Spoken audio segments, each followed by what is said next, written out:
Hi, and welcome along to AFTV Transfer Daily, the show that keeps you up to date with players that have been linked with a January transfer move to Arsenal.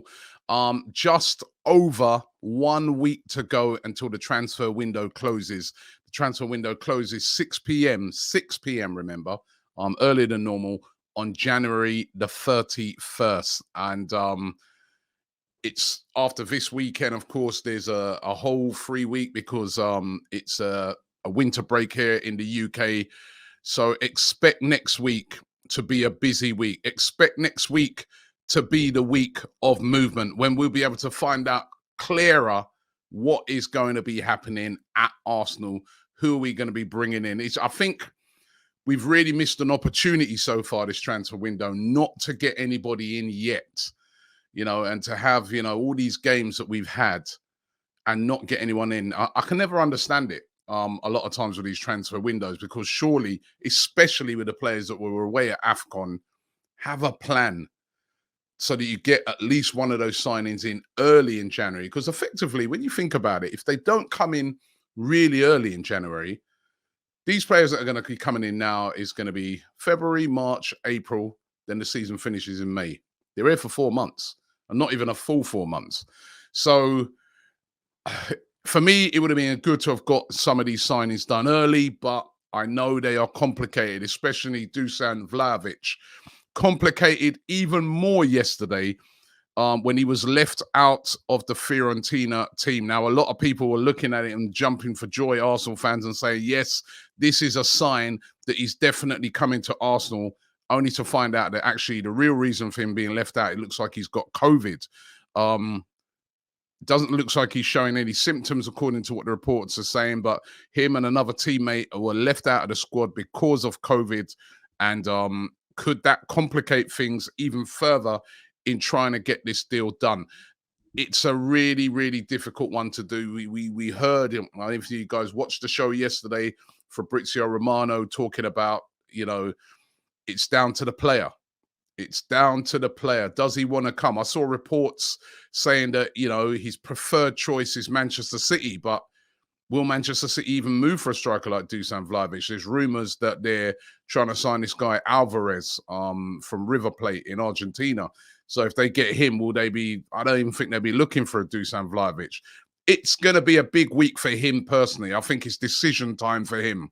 Are you waiting until the end of the season to hopefully get your move?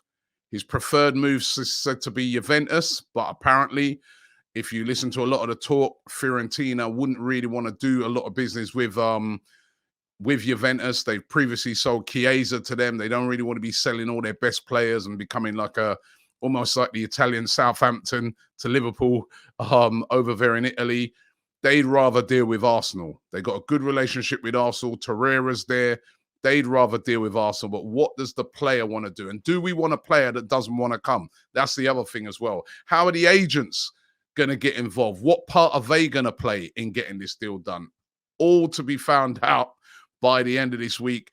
It's going to be really, really intriguing, just as the Arthur one is going to be intriguing as well. What's going to happen? Is he coming? Is he going? Is he staying? What's going on? Allegri, the manager of Juventus, coming out and saying that Arthur's an important player for Juventus and he's staying. He wants, but he didn't say the word. Well, he said he's an important member of the squad. Yeah, he's staying, right? But then you listen to other rumors. A lot of other rumors are saying that Arsenal have now agreed to the 18-month loan deal, and that Arthur will make the decision. Will make the signing. Arsenal will make the signing of Arthur this week. Again, we're going to have to wait and see. Again, another intriguing one. It's going to come down to the owners and the people who buy the players and sell the players at Juventus, which is never the manager in a lot of those Italian teams. It's the director of football and stuff like that. As I said, a lot of talk that there's been an agreement made that Arthur will come. It will be an 18-month loan to Arsenal. But as I said, the manager saying he wants to keep him. Is it brinkmanship? Is it? I mean, so much of that goes on at this time of year. Or does he mean it? Does he no, we want him, and then he doesn't leave? We really don't know until the end of till next week Monday when that window shuts. And what about alternatives? We need midfielders desperately right now. Midfield position, even the midfielders we've got, the other day, Partey getting sent off, Xhaka constantly letting the team down. Let's be real.